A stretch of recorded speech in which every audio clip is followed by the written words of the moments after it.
नया फिर दिन हुआ पुरानी रात का, करे सौ शुक्र हम खुदा की जात का, खुदा की जात का नया फिर दिन हुआ। आज की आयत। मैं पालूस ये नसीहत करता हूँ कि मुनाजातें और दुआएं और इल्तिजाएं और शुक्रगुजारियाँ सब आदमियों के लिए की जाएं। पहला तिमोथियस 2:1 आयत। अजीज़ों, हम अक्सर अपने अजीज़ों और दोस्तों को कहते हैं कि हमें अपनी दुआओं में ज़रूर याद रखिए। असल में ये भी अपनायत का एक खूबसूरत एहसास है, अगरचे जवाब में एक रस्मी सा फ़िक्रा सुनने को मिलता है। हाँ जनाब, हम आपको हमेशा अपनी दुआओं में याद रखते हैं। इस बात की कोई ठोस दलील तो नहीं, मगर ऐसे में शकूक और शुबहात को भी अपने दिल में लाना कोई अच्छी बात नहीं। खैर, खुदा उन सब का भला करे जो हमें दुआओं में याद रखते हैं या भूल जाते हैं। अजीज़ों, यकीनन ऐसे बहुत से खुदा तरस लोग हैं जो बिला नागा बारगाह खुदावंदी में बहुतों की शफायत करते हैं। बिलाशुबा दिल से मांगी दुआ खुदा के हजूर ज़रूर सुनी जाती है। ये उसका खासा है कि वो अपने मांगने वालों को कभी शर्मिंदा नहीं करता।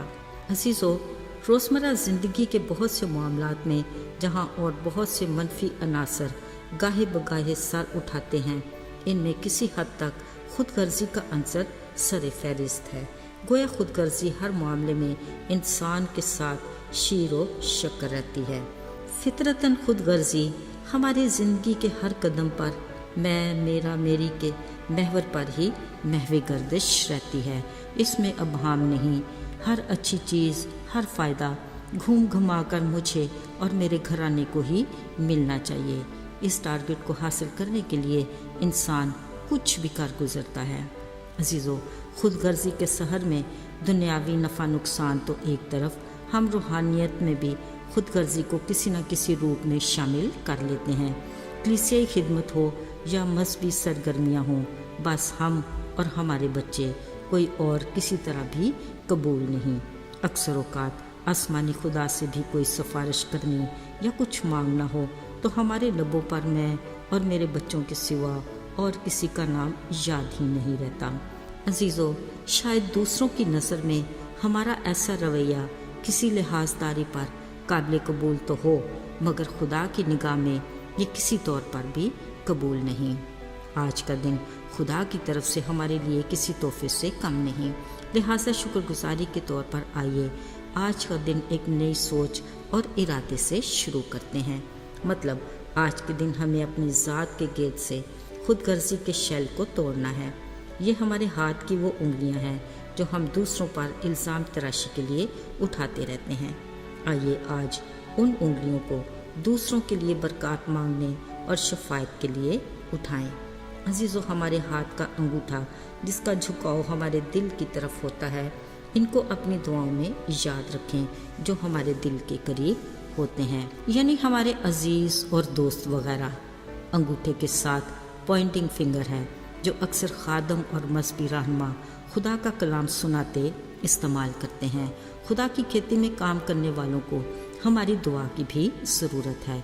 हाथ की दरमियानी उंगली ताकतवर अदारों यानी आला हुकूमतों को जाहिर करती है। मुल्की इंतज़ामात बेहतर तरीके से चलाने के लिए उनके वास्ते खुदा की हिकमत मांगें। अजीज़ों, दरमियानी उंगली से अगली कमज़ोर उंगली है जो खुद से सीधी खड़ी नहीं हो सकती। इस कमज़ोर उंगली को देखकर बीमारों और कमज़ोरों को याद करें जिनको हमारी दुआ की ज़रूरत है। और आखिर में छोटी उंगली जो मैं खुद हूँ। ऐ खुदा, मुझे भी हर पल तेरी ज़रूरत है। अजीज़ों, हाथ की 5 उंगलियों से दुआ की सोच खुदा के किसी दुआ गो बंदे का खूबसूरत ख्याल है जो हर लिहाज से काबिल कबूल है।